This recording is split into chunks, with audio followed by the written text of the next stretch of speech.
মুক্ত করতে হলে দেশের চালিকা শক্তি উন্নয়নের হাতিয়ার এদেরকে উপযুক্ত বেতন কাঠামোর আওতায় এনে দুর্নীতি থেকে মুক্ত রাখতে হবে, তাদেরকে তাদের স্বস্তি দিতে হবে। কখন দুর্নীতির সাথে যুক্ত হয়? যখন সন্তানের পড়াশোনার খরচ দিতে পারে না, বৃদ্ধ পিতামাতার ওষুধ দিতে পারে না, সংসার যখন চলে না, তখন একজন চাকরিজীবী বাইরে বাইরে দেখাবার চিন্তা ভাবনা করে তার সংসার চলে না। প্রিয় ভাই বোনেরা, আমরা 18 কোটি মানুষের সেবক, দেশ উন্নয়নের সেবক। আমাদেরকে আমাদের সম্মানজনক জীবিকা নির্বাহের জন্য আমাদের সুব্যবস্থা করতে হবে। প্রিয় উপস্থিতি, আপনারা জানেন বেতন কমিশন আমাদের পক্ষে এবং ডক্টর ইউনূস স্যার বলে দিয়েছিলেন আপনারা খুব দ্রুত এই একটা সুন্দর একটা বেতন কমিশন আপনাদেরকে দিয়েছি, যোগ্য লোকদেরকে দিয়েছি। গণতন্ত্রের কর্মচারীদের সুখ দুঃখের বিষয়টা দীর্ঘ 2টা পে কমিশন মিটিং হয়েছে এবং দ্রব্যমূল্য ঊর্ধ্বগতি বারবার হয়েছে। বাজার নিয়ন্ত্রণ কোন সরকার করতে পারেনি। অতএব কারণে একটা ভালো রিপোর্ট আপনারা আমার কাছে দিন, আমি এদের বিষয়টি সুষ্ঠুভাবে সমাধান দেওয়ার চেষ্টা করব। আমাদের বেতন কমিশন হয়তো বা 2-1 দিনের মধ্যে একটা রিপোর্ট পেশ করবে। আপনারা জানেন প্রায় 100-এর উপরে সংগঠনের সাথে আলোচনা করেছে, সবকিছু বুঝেছে, সর্বশেষ প্রত্যক্ষ করেছে আমার সেই কালো হাত আমাদের সাথে বসেছে 2 দিন। এই 2 দিন সচিবদের সাথে বসার কারণে বেতন কমিশনকে হয়তো বা তারা বিভিন্ন প্রকারের চাপ সৃষ্টি করেছে। বেতন কমিশন তাদের মতো করে দিতে হবে, আমাদের ক্ষুধার কথা চিন্তা না করে। আমরা দৃষ্টি আকর্ষণ করছি বেতন কমিশনের প্রধান চেয়ারম্যান জাকির স্যারকে।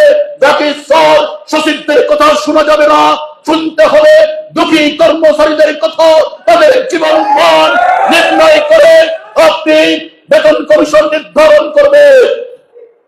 আমরা বলেছি ন্যূনতম বারোদা হলে বৈষম্য কমবে, ভেদাভেদ কমবে। আমরা বলেছি 1:4, আমরা বলেছি ন্যূনতম 35,000। এর ব্যর্থ যদি ঘটে বাংলার মাটিতে কমিশন স্যার আপনার রিপোর্ট টিকবে না, আমরা দুর্বল আন্দোলন সৃষ্টি করবো ইনশাআল্লাহ। আপনাদের কাছে এসেছি, আমরা দেখতেছি হয়তোবা আমাদের বেতন কমিশনের রিপোর্টকে এই আমলারা বিতর্কিত ভাবে দেওয়ার চাপ সৃষ্টি করেছে কমিশনকে। আমরা যদি জেগে না উঠি, আমরা যদি আন্দোলনের জায়গাটা পরিষ্কার না করি, তাহলে ডক্টর ইউনূস বিভ্রান্ত হতে পারে। আপনাদের কাছে অনুরোধ, আগামী 5 তারিখ আপনারা সকলে ইনশাআল্লাহ ঢাকার রাজপথ লোকারণ্য হয়ে যাবে, সেদিন ঢাকা অচল হয়ে যাবে। তাহলে সরকারের টনক নড়বে, এই দেশের 22 লক্ষ কর্মচারী আর কাউকে সাথ দিবে না। তাদের পেটের ক্ষুধা মিটাবার জন্য তারা যাই করার তাই করে সারবে। আমার বক্তব্য দীর্ঘায়িত করবো না, শুধু এইটুকু বলতে চাই, আপনারা যদি উপস্থিত না হন তাহলে আমি প্রত্যেকে ভাববেন, প্রত্যেকেই অনুশোচনা আনবেন, আহারে আমি যদি আমার অনুপস্থিতির কারণে যদি সঠিক সিদ্ধান্ত না হয় তাহলে বিবেকের কাছে আমি থেকে যাব। প্রত্যেকে যদি এই ভাবনাটা মনের মধ্যে আনেন, সেদিন সকলে উপস্থিত হবে, সেদিন সকলে সারা বাংলার সেই 22 লক্ষ কর্মকর্তা কর্মচারীর মধ্যে আমাদের টার্গেট যদি 15 লক্ষ উপস্থিত হয়, ইনশাআল্লাহ সরকার আমাদের পক্ষে সিদ্ধান্ত নিতে বাধ্য হবে। আপনারা সকলে কাঁধে কাঁধ মিলিয়ে, ভাইয়েরা প্রয়োজনে পরিবারের সদস্যদেরকে নিয়ে যাবেন, বোনেরা প্রয়োজনে আপনাদেরকে স্বামীদেরকে নিয়ে যাবেন, পরিবার সহ সেদিন ঢাকায় অবস্থান করবেন।